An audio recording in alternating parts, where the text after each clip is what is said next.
if they can create a robust system or environment where we can have, like, like the NFL and the MLS and all of these things that privatize. Privatize it. Yes. The thing they need to, like, kuna FIFA, man. Then FIFA reminds me Kenya is not ready for that. But FIFA Kenya.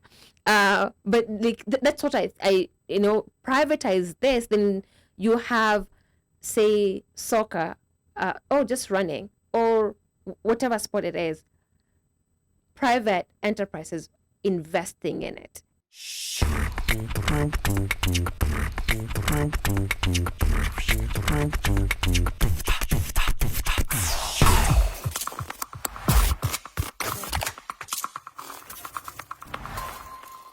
The rugby team was asking for personal donations. They need money. Yeah. And then Yakobo Simba here says, will the new education system promote or encourage careers in sports? I'm still, trying to learn this new CBC system. People are against it.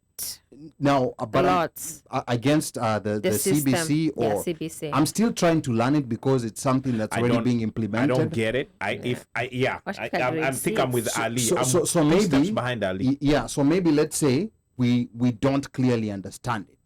But here's one thing that I'm worried about. Because they talked about, they mentioned that in this system they will be identifying talents early.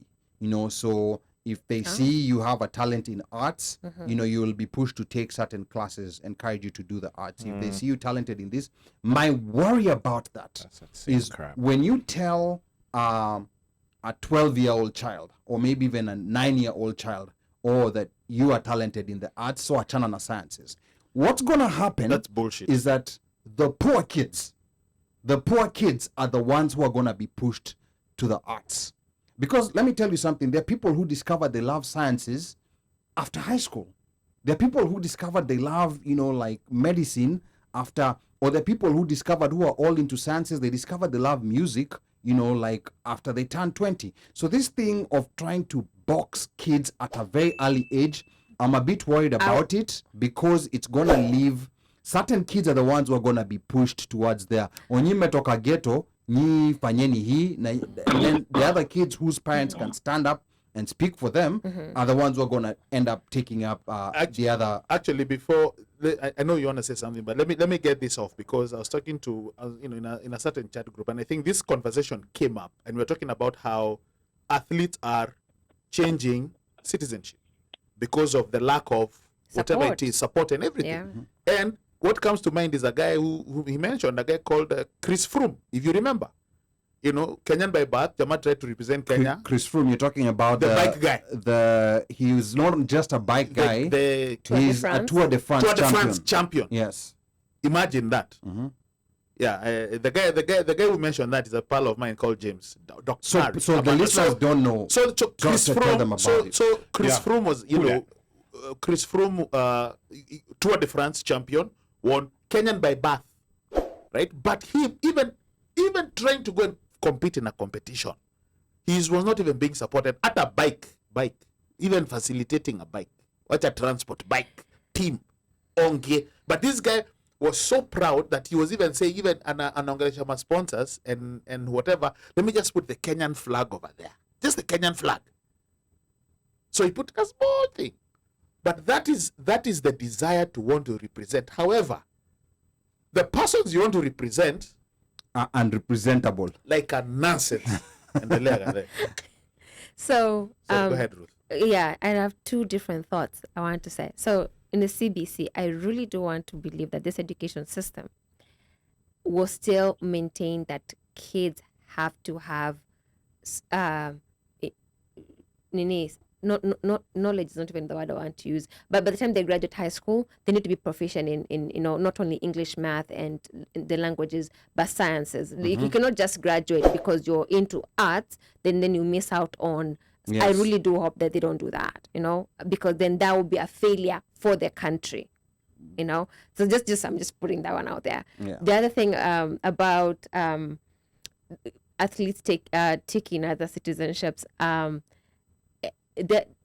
During the Olympics, I think the ones in China, we had this Kenyan swimmers who are literally competing with Michael Phelps. I really do think it's China or before China. You're talking about Kenyan swimmers? Yes. Jason Danford? Yes, those two brothers. Yeah, those brothers, yeah. So sometimes I wonder, because we like, it's interesting when you realize that we have Kenyans in almost every sport. Every sport, right? Including cricket. And tennis. Kabaddi, for those who know it. And even, tennis. even skiing. Even skiing. Yeah. Even skiing, right? Country, Yeah, although the skiing part, really good to you, because I don't know exactly why you're going to ski in Kenya, but like to learn how to ski in Kenya, right? But I'm glad she's going to the Alps to learn wherever. Yeah. So we keep talking about the government, but government's resources are literally limited. I wonder whether if they can create a robust system or environment where we can have, like, like the NFL and the MLS and all of these things that privatize. Privatize it. Yes. The thing they need to, lakini kuna FIFA, man. Then FIFA reminds me Kenya is not ready for that. But FIFA Kenya. But like that's what I privatize this. Then you have, say, soccer, or just running, or whatever sport it is. Private enterprises investing in it, and the government either having a small portion of ownership in it or zero. Now, not to cut you short, Truth, but there's quite a number of issues that actually about what you're talking that were mentioned in the manifesto. Now, back here in the US, when you think of the NFL and the NBA and the NHL and all these major sports like MLS, there's a lot of government support, like to be able to create those independent federations. From a tax perspective, from a regulation perspective. MLS was not making money for so many years, but, it was allowed to continue doing business because they figured out at some point people will get it and money will start being made. Like you have women's sports, you have the Title IXs and so many other things. Yes. So it's really, really hard. One of the questions I wanted us to address is if we are blaming the government too much, and maybe if there's non-governmental actors that are also not doing what they're supposed to do. I always want to see if... Yeah, let Ruth answer, and then we're going to come to you, Mika. Ruth. I always want to see if we have ideas for having our own solutions without always running to the government. Because I think everything we talk about in Kenya, government, right? Say this.